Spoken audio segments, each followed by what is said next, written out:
বিনিয়োগকারী বন্ধুরা, আসসালামু আলাইকুম। আশা করি আপনারা ভালো আছেন। আমি এখন আপনাদের সাথে লাইফ ইন্স্যুরেন্সের একটা আইটেম রূপালী লাইফের অ্যানালিসিস আপনাদের সাথে শেয়ার করব। আমি মূলত নতুন সেশনে ম্যাগনা লাইফ দিয়েই শুরু করছি অ্যানালিসিস দেয়া, এবং সেকেন্ড অ্যানালিসিস হচ্ছে লাইফ ইন্স্যুরেন্স সেক্টরের ম্যাগনা লাইফ দিয়ে শুরু করছি অ্যানালিসিস দেওয়া। এখন সেকেন্ড শেয়ারটা হচ্ছে রূপালী লাইফ। তো রূপালী লাইফ কেন দিচ্ছি? রূপালী লাইফ দিচ্ছি মূলত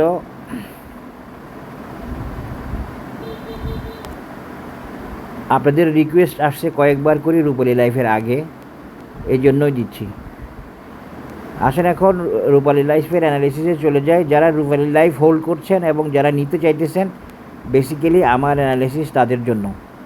তো রূপালী লাইফের অ্যানালিসিসটা আসলে বেসিক্যালি জটিল এবং কঠিন, এবং রূপালী লাইফ আসলে খুব ভালো অবস্থায় নাই এখন। তাও বলতে হয় তাহলে কেন দিচ্ছি হচ্ছে যে একটা প্রাইস গেইন করবে, এবং সে প্রাইসটা গেইন করতেও তার কষ্ট হবে, তবে গেইন করবে একটা প্রাইস, একটা টার্গেট। আর ওর পুরোপুরি রোড স্মুথ না এবং রোড ক্লিন না, তার বিভিন্ন বেশ কয়েকটা জায়গায় সমস্যা আছে, এবং এই সমস্যাটা লং টার্ম সমস্যার মতো বলা যায়। তো এইটা এক ধরনের এক্সট্রা রিপোর্ট দিলাম আপনাদেরকে। এটা মেডিসিনের ডাক্তারের রিপোর্ট না, বা মেডিসিন ডাক্তারের অ্যানালিসিস না। তো অনেকে আমার কাছে রূপালী লাইফের অ্যানালিসিস চাইছে, এই জন্য ভাবলাম রূপালী লাইফের অ্যানালিসিসটা দিতে গিয়ে দেখলাম যে রূপালী লাইফের কিছু জায়গায় কিছু সমস্যা আছে, সেটা পাবলিককে ধরতে দিবে না, বুঝতে দিবে না। একটা জায়গায় ডিস্ট্রিবিউশন সেরে আবার নেমে যেতে হতে পারে, নেমে যাওয়া কনফার্ম বলবো না। এখন উঠে আসাটা রূপালী লাইফের জন্য ডিফিকাল্ট আছে। উঠে আসা বলতে টপ ক্রস করা বা সেকেন্ড টপ ক্রস করা, এগুলো রূপালী লাইফের জন্য এখন কঠিন আছে। টাইম রিকোয়ারমেন্ট আছে, টাইম কারেকশানের ব্যাপার আছে, কনসলিডেশনের ব্যাপার আছে, অনেক কিছু সেরে রূপালী লাইফকে উঠতে হবে। এটা মনে এটা আমি বলেই অ্যানালিসিসটা দিচ্ছি। আর আমার অ্যানালিসিস কাউকে প্ররোচনা বা প্রলুব্ধ করার জন্য না। আপনারা অপ্রয়োজনে 2-3 দিন পর পর অ্যানালিসিস চাইবেন না, এগুলো বিরক্তিকর এবং এগুলো দেওয়া সম্ভব হয় না। এবং আপনারা অ্যানালিসিস চার্ট দেখবেন, দেখে সিদ্ধান্ত নেবেন। আবার 2 দিন পর কী হলো, 3 দিন পর কী হলো, ওইভাবে ধারাভাষ্য দেওয়া আমার পক্ষে সম্ভব হবে না বা সম্ভব হয় না।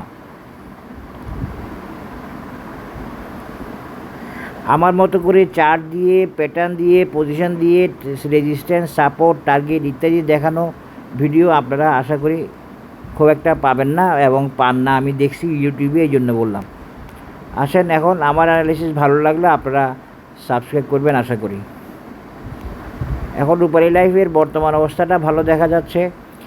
Bullish up trend, buy signal, future cloud green, MACDও ও জিরো লাইনে অনেক উপরে বুলিশ অবস্থায় আছে, যদিও ডাইভারজেন্সে আছে, তবে আপিস বুলিশ আছে, এই আর কি। তো অরুণ যদি দেখি, অরুণে ডাউন ট্রেন্ড দেখা যাচ্ছে এখন। এবং অসাম অসিলেটরে আমরা কি দেখতেছি, অসামে পজিটিভ সাইডে আছে, কিন্তু নেগেটিভ হিস্টোগ্রাম, রেড হিস্টোগ্রাম আছে। সুতরাং এখন বেশি ভালো অবস্থায় নাই, শুধুমাত্র MACDটা ওকে আছে, কিছু পথ উঠে আসছিল ওই জন্য। তো রূপালী লাইফ এখানেও একটু সময় নিতে পারে উঠে আসতে, আরও কয়েকদিন, 5-6 দিনও সময় নিতে পারে এখানে উঠে আসতে। 5-6 দিন, 7 দিনে নিতে পারে, এরকম হতে পারে। এই লেভেলে উঠে আসতে সময় নিতে পারে, একটু নামতেও পারে, এই লেভেল থেকে একটু নামতেও পারে। এখানে দেখেন রেজিস্ট্যান্সে আটকাইছে, কোজেনসেনের রেজিস্ট্যান্সে আটকাইছে, এখানে আরেকটু নিচেও নামতে পারে, সাইডেও আসতে পারে। এগুলো ঠিক আছে, এগুলো বললাম। এরপরে মূলত রূপালী লাইফের চার্টটা দেওয়ার চেষ্টা করব এবং টার্গেট দেওয়ার চেষ্টা করব। রূপালী লাইফ কিছু জায়গায় সমস্যা আছে, সেই সমস্যাগুলোর বেসিসে আমি টার্গেটটা দেওয়ার চেষ্টা করব। দেখেন রূপালী লাইফ একটা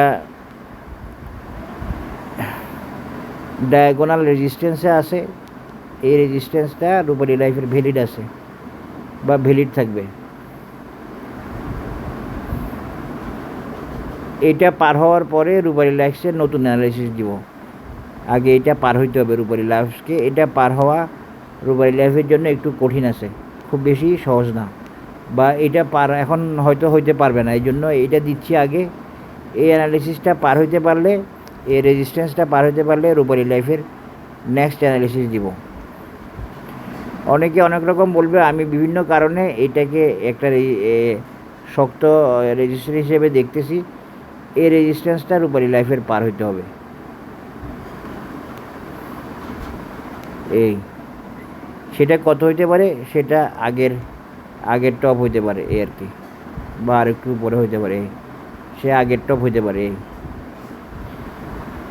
তার মানে তাহলে রূপালী লাইফের এখনের রেজিস্ট্যান্স 134 টাকা লেভেল। এই ধরনের একটা রেজিস্ট্যান্স রূপালী লাইফকে পার করলে তখন রূপালী লাইফের নতুন অ্যানালাইসিস দিব।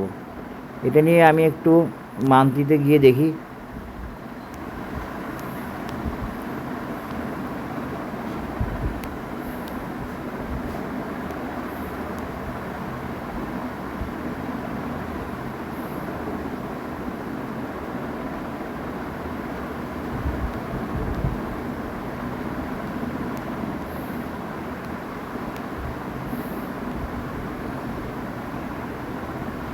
রেজিস্ট্যান্স এটা ভ্যালিড আছে, এই রেজিস্ট্যান্স পার হইলে তারপরে নতুন অ্যানালিসিস।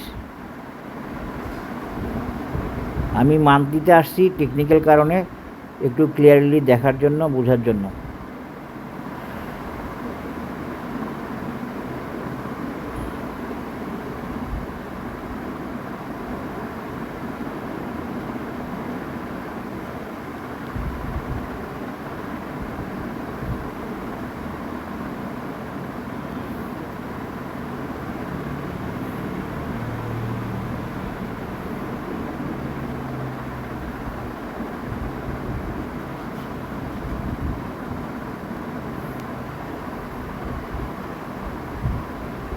ঠিকই আছে, এই টাইপেরই রেজিস্ট্যান্স আছে, এই টাইপের লেভেলের রেজিস্ট্যান্স আছে, কোনো ইয়ে নাই, অসুবিধা নাই।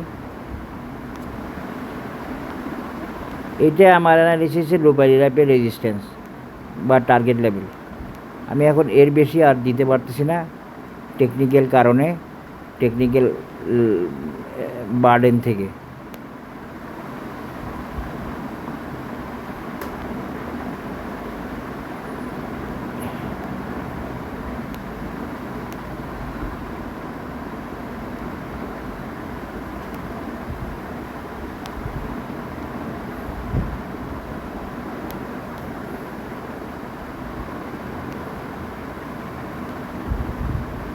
হ্যাঁ, এটাই রূপালী লাইফের আপাতত রেজিস্ট্যান্স।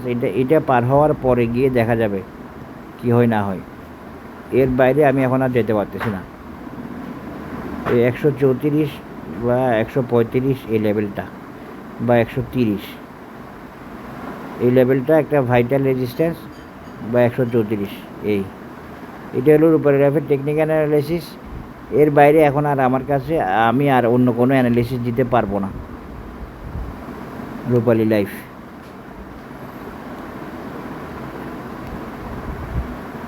আশা করি বুঝতে পেরেছেন। অ্যানালিসিসটা এখানে শেষ করতেছি। ধন্যবাদ। আসসালামু আলাইকুম।